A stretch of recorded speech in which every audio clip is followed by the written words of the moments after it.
Selamat pagi, Assalamualaikum warahmatullahi wabarakatuh.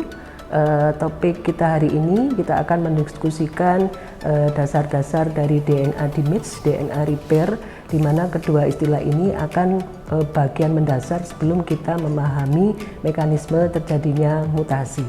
Namun dalam bahasan ini nanti kita banyak membahas terkait dengan DNA damage. Nah, DNA damage dan keduanya merupakan tipe kelainan DNA yang sama, ya, dua-duanya merupakan kelainan DNA.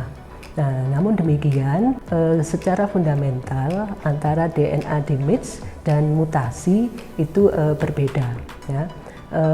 DNA damage, ya, atau mungkin kalau diterjemahkan sebagai kerusakan DNA, itu merupakan abnormalitas fisik, ya, dari DNA. Bisa misalnya ada strand yang terputus gitu, ya, baik single strand yang terputus ataupun double strand yang terputus, ya, atau bisa juga ada penambahan gugus atau ada pengurangan gugus dari basa nukleotida, ya. Jadi ada abnormalitas dari struktur molekul DNA secara fisik.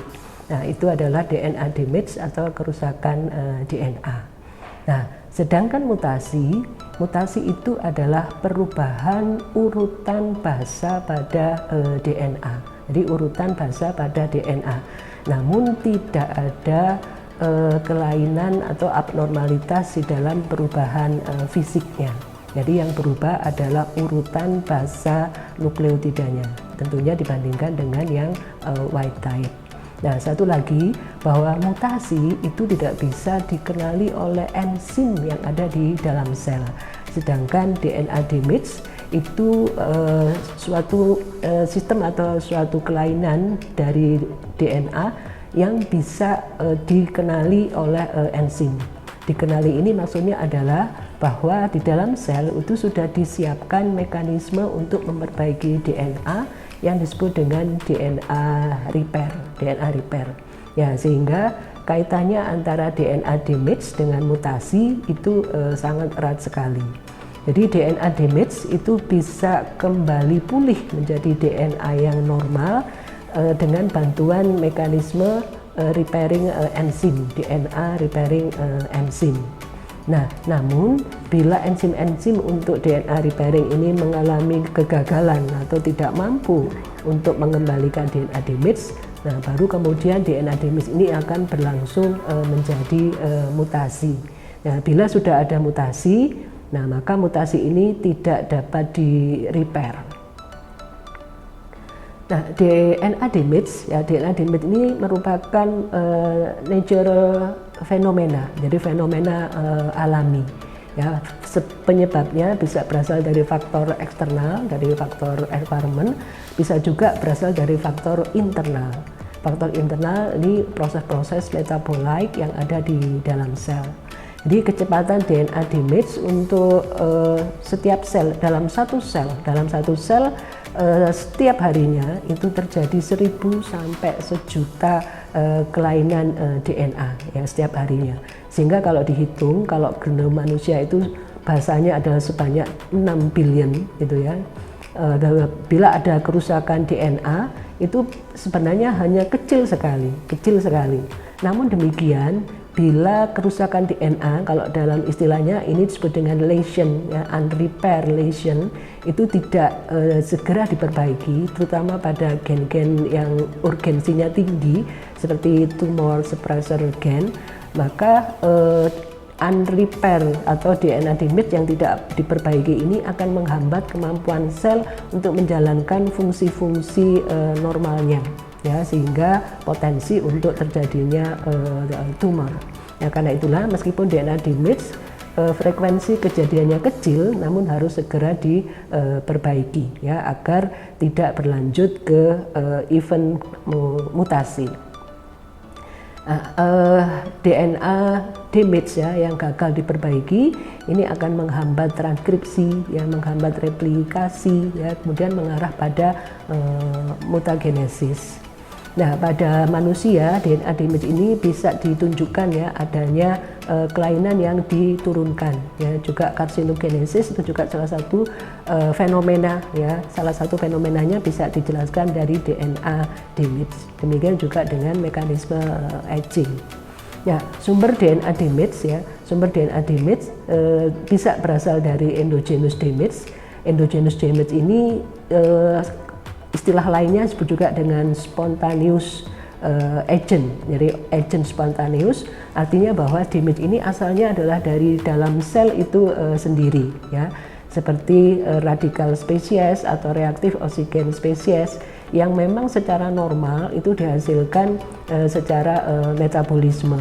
Ya, untuk yang endogenous spesies terutama DNA damage yang menyebabkan deaminasi ya, dan juga DNA damage yang melibatkan replication error itu juga merupakan endogenous damage ya. Endogenous damage artinya bisa terjadi tanpa ada penyebab pasti ya, penyebabnya kan ini adalah kondisi yang normal.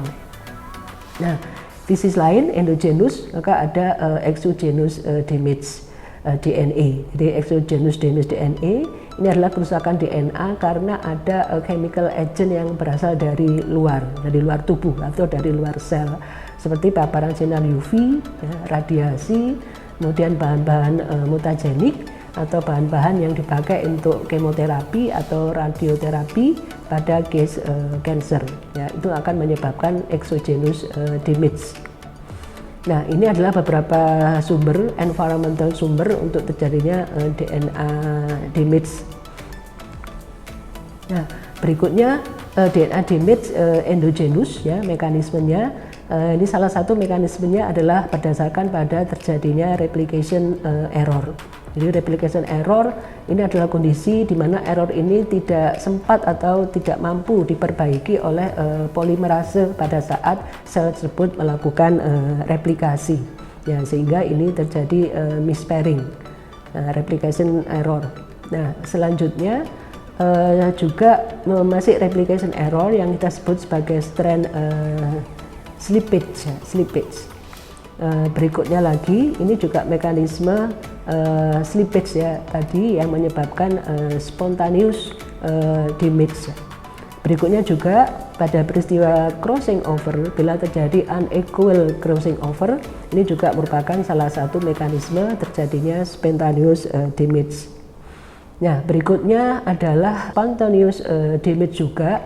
Jadi internal faktor, intrinsic faktor ya penyebabnya bisa berupa depurinasi yaitu hilangnya gugus purin, atau bisa juga berupa deaminasi atau hilangnya gugus amino. Nah, di sini adalah mekanisme bagaimana depurinasi ini kemudian bila tidak segera diperbaiki dan kemudian terjadi replikasi, maka yang dihasilkan adalah DNA mutan, di mana DNA mutan ini akan menghasilkan DNA damage yang disebut dengan apurinic site. Ya, jadi dari depurinasi nanti akan menghasilkan apurinic site. Nah, ini adalah mekanisme deaminasi, di mana yang terus deaminasi adalah gugus sitosin ya, dari bahasa purin dari golongan deaminasi, di mana sitosin dan akan berubah menjadi urasil karena gugus aminnya hilang.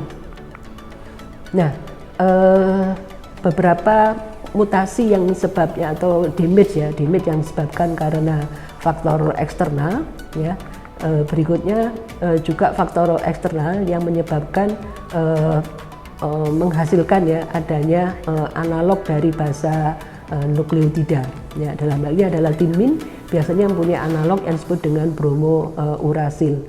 Jadi persis sama strukturnya, yang berbeda adalah pada gugus metilnya.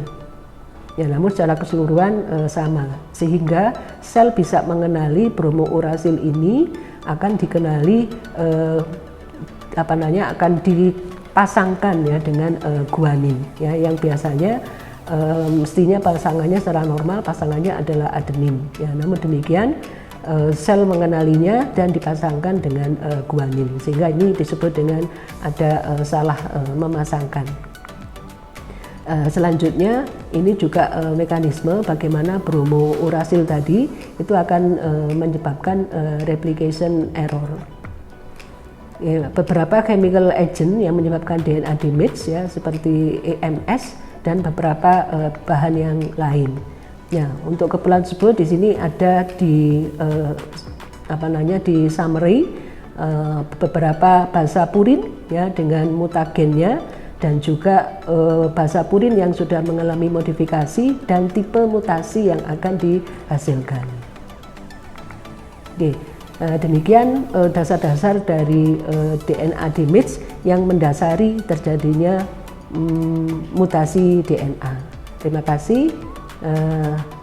Wassalamualaikum warahmatullahi wabarakatuh.